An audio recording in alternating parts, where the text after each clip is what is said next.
I've been trying to put out a video on X-Men, but the news keeps shifting around. I did one, and I think I'll just put it on my locals about rumors for the casting of X-Men for the MCU. And actually, the rumor was a bit old because it's been rumored about for quite some time that they wanted to race swap, at the very least, race swap Professor X and Magneto with black actors. And this came up again. And then not long after that, especially I've been interrupted by a trip to Tennessee and stuff like that. But the rumor comes in, now they're looking at some white actors. The latest I had seen was Daniel Day-Lewis for Magneto and Bryan Cranston as Professor X. And both, of course, it goes without saying, very solid actors, and would be an interesting thing to behold, I suppose, on that level.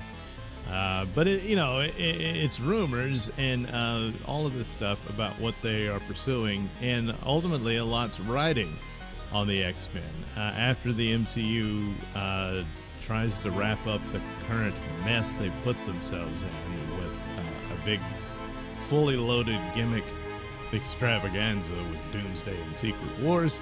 They'll be on to a new MCU, and X-Men could be a vehicle by which they lead it, which is interesting because really a lot of the current superhero genre and its dominance of Hollywood and whatnot, you can go back to the original X-Men films kind of launching that. You had the Batman movies in the 90s and stuff like that, and then it kind of wore out its welcome and went on a little hiatus before Nolan and Christian Bale showed up.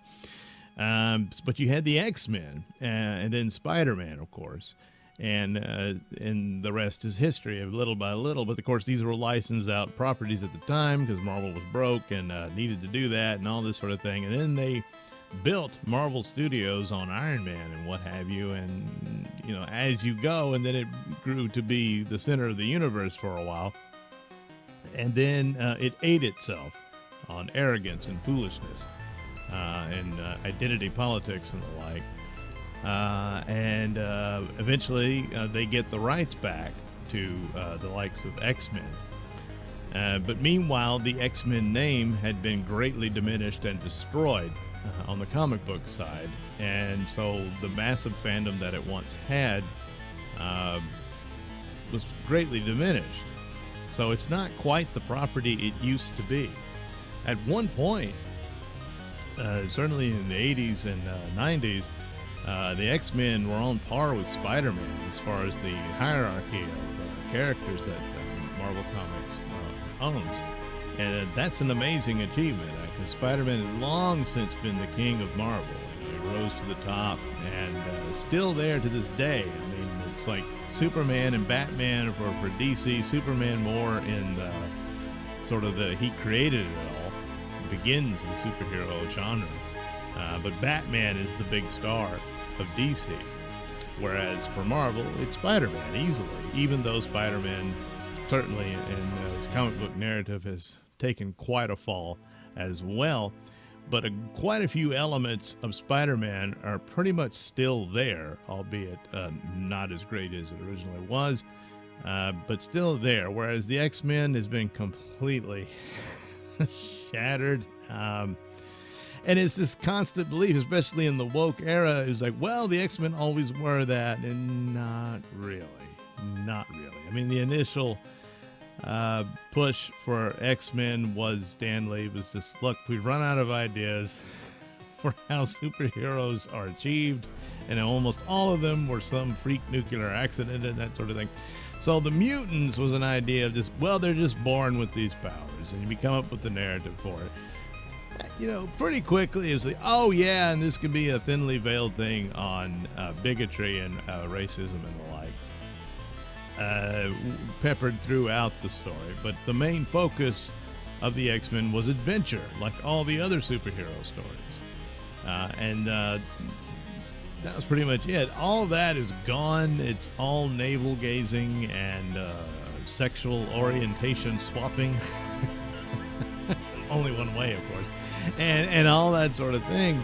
after decades old established characters and the sort, and virtually nothing left.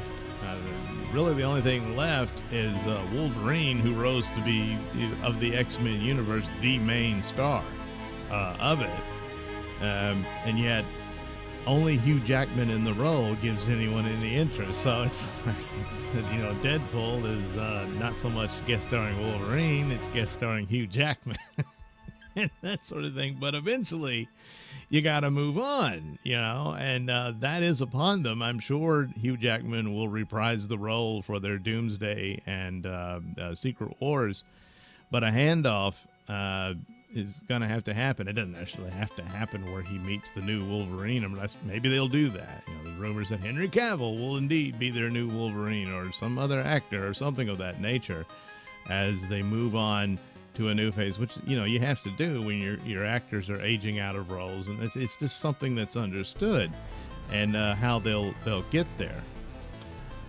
And so I can understand the move, and that you need a hot property to regenerate excitement for the MCU brand, but the damage has been so badly done that even when you have a popular character or hot property, as it would be, your overall brand is so badly damaged that no one shows up. Case in point was the Daredevil series they recently did, which the Netflix Daredevil, by all accounts, and I certainly agree with it, is probably the best superhero televised version of a superhero story, especially those first two seasons that Netflix did, hands down all around. And so it's very beloved. Charlie Cox in the role was beloved, and all this sort of thing. And so going into a new season and promising it seemed like that would be a no-brainer and a winner. But it wasn't. Nobody showed up to watch it. Turns out they did the right thing. It was a bad show. It was just such a disappointment. Apparently it was much worse because they had to hurry up and reshoot it. But again, this has put them in the position of polishing a turd. Doesn't matter how much polish you put on it, it's still a turd. So that's what that was. But they didn't even show up. And because the overall brand, they assumed it would be bad. Turns out they were right. There's some examples of shows that really aren't that bad or actually quite good, like over at Star Wars, the Skeleton Crew. It's nothing spectacular, but it's a cute little show, and it wasn't bad. Nobody showed up because they're done. So that's the overall problem that they've saddled themselves with, because the majority of the product now is bad. The fact that there's a couple of little surprises here and there, no one's going to see because they don't care. So would X-Men be the property that can re-energize the brand? And in the way you re-energize it, because the superhero fatigue becomes a belief even when it isn't true overall. It's just the movies were bad, but it damages the genre overall. And it just becomes accepted. It doesn't matter if you got a good idea. So they may have already reached that point. But for Marvel in particular, that is the case. They've damaged the brand so bad so that even a good movie won't do it. A movie that's seen as its own thing and separate, like a Wolverine, Deadpool, because that big win that it did and achieved is good for that. It's not good for the Marvel brand. The more you separate it from Marvel, probably the better you'll be. And of course, it's only good in that with those guys playing the role. How long can you keep doing that? And that sort of thing. So perhaps a rest period in between could have been something. Probably should have done a more capable captain of the ship could have foreseen this. Maybe go for cheaper products that would be easier to produce. Street level stories, something like that I'm thinking that they might have jumped on post Endgame. That they could have posted on these other properties that most people don't know about. But when the production is cheap, then you can take that risk that you might craft and have something here that advances on its own, and then you get back to the big spectaculars down the road when you're introducing these new characters you now have access to, the likes of X-Men and Fantastic Four and such. But they didn't do that, and so here they are, and of course, race swapping for any reason whatsoever, that's a whiff of wokeism, even if the movie in and of itself really isn't. Even if it's actually pretty good. It's a fun adventure movie, and that sort of thing. The slightest whiff of that is dead. It's dead on arrival. Just stop doing that. And that's for properties across the board. There are multiple black characters within Marvel, and certainly within the X-Men. But pursuing anything that can be construed as woke, and that's the position entities like Disney have put themselves in. It doesn't matter how unfair it is now, because you've so irradiated the landscape with woke fallout that's the case. The only real opportunity here now is to approach something like X-Men, and this is true of all the properties, is to try to get it as close and loyal to the comic book version as you can. For X-Men particularly, we've never seen that. The closest you get is Deadpool and Wolverine in the yellow suit, and he even has the mask on it. You know, oh, that's cool. You know, and that's what it is. Well, it's fan service. You want the fans to show up for it, and it's an aesthetic, you know, but it's gonna go a long way to help. And then you've got decades of material to craft a narrative for it. Use that.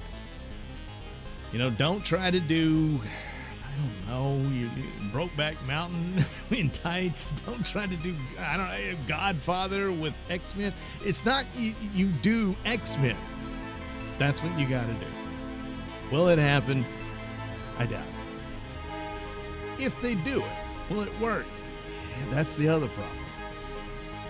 The stains on the MCU brand are just so visible, and the stench is just, you know, no amount of air freshener can mask it. So it is the Mount Everest hill that they have to climb just to survive.